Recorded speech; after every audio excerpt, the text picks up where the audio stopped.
Hello दोस्तों, exam गुरु YouTube channel में आपका स्वागत है। इस वीडियो में हम जानने वाले हैं अर्थशास्त्र के अंदर बजट के बारे में। बजट क्या होता है और बजट के अंदर हम इनकम को इस वीडियो के अंदर डिस्कस करेंगे। मेरा नाम अंकुश। चलिए स्टार्ट करते हैं वीडियो। दोस्तों, बजट में हम पहले जानेंगे बजट जो शब्द है वो कहाँ से निकला है। तो बजट शब्द जो है फ्रेंच लैंग्वेज के अंदर बुगेट शब्द से निकला है, ठीक है, जिसका मतलब होता है लेदर का एक बैग। तो आपने देखा होगा जो वित्त मंत्री होता है वो जब बजट पेश करता है तो लेदर का एक बैग रखता है, ठीक है। तो बजट का असल में मतलब ही लेदर बैग होता है। इंडिया के अंदर जो संविधान है उसके अंदर बजट शब्द जो है नहीं है, बल्कि इसकी बजाय है एनुअल फाइनेंशियल स्टेटमेंट, वित्तीय वार्षिक विवरण, ठीक है। बजट शब्द की बजाय भारतीय संविधान के अंदर वित्तीय वार्षिक विवरण का प्रयोग किया जाता है, ठीक है। बजट शब्द हमारे संविधान के अंदर नहीं है।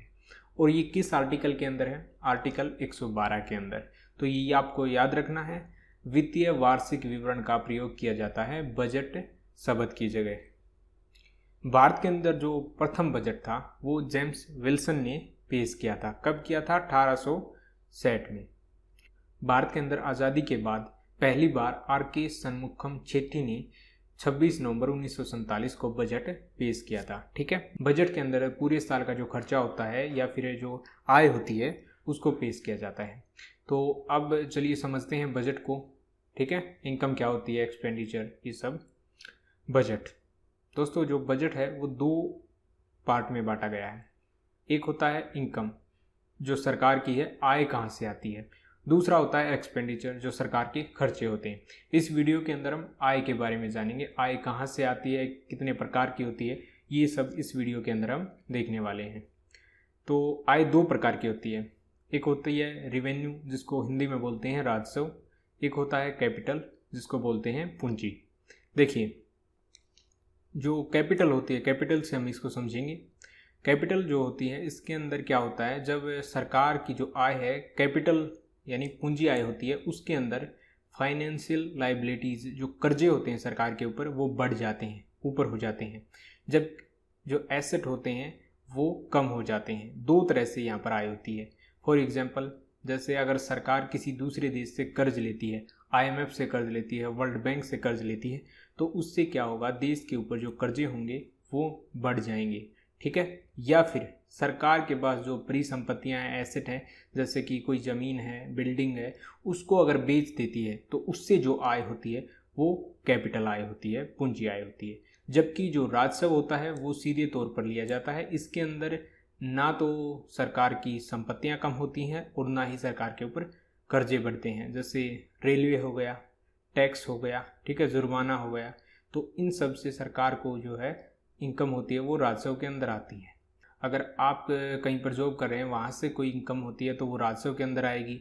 आपने कोई फ्लैट किराए पर दे दिया तो वहाँ से जो इनकम होगी वो भी राजस्व के अंदर आएगी। लेकिन अगर कहीं से आप कर्जा लेते हैं तो वो कैपिटल पूंजी होगी। या फिर आप अपना जो फ्लैट होता है या फिर कोई भी चीज़ आप बेच देते हैं तो वो भी कैपिटल इनकम के अंदर आएगा। तो अब देखते हैं दोस्तों, रिवेन्यू इनकम जो होती है वो कितने प्रकार की होती है। दो प्रकार की होती है रिवेन्यू इनकम। एक होता है टैक्स के द्वारा प्राप्त करती है सरकार जो, और दूसरा होता है नॉन टैक्स, ठीक है।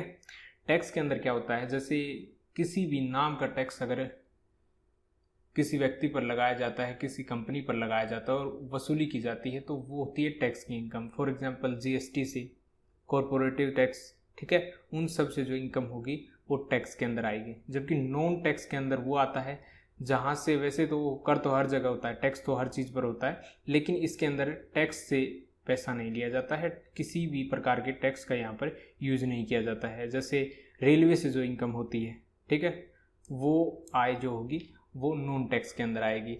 या फिर जुर्माना, चालान, ये सब नॉन टैक्स के अंदर आता है। अब देखते हैं जो कर हैं वो कितने प्रकार के हैं। कर होते हैं जो वो दो प्रकार के होते हैं। एक होता है डायरेक्ट टैक्स और दूसरा होता है इनडायरेक्ट टैक्स, प्रत्यक्ष कर, अप्रत्यक्ष कर।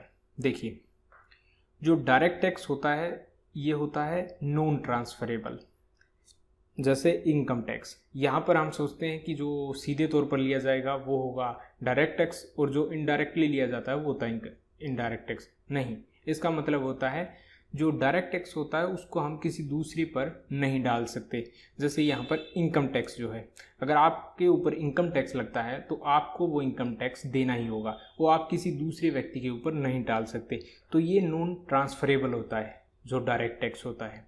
जबकि जो इनडायरेक्ट टैक्स होता है ये ट्रांसफरेबल होता है। फॉर एग्जांपल जीएसटी, जैसे आप कहीं पर भी जाते हो तो वहाँ पर आप कोई चीज़ खरीदते हो तो उसके नीचे आपने कई बार देखा होगा जीएसटी इंक्लूडेड। तो इसका मतलब ये होता है वो टैक्स आप नहीं दे रहे, वो दुकान का मालिक या सिनेमा हॉल का मालिक वो दे रहा है सरकार को, लेकिन जो टैक्स है वो आपसे ले रहा है।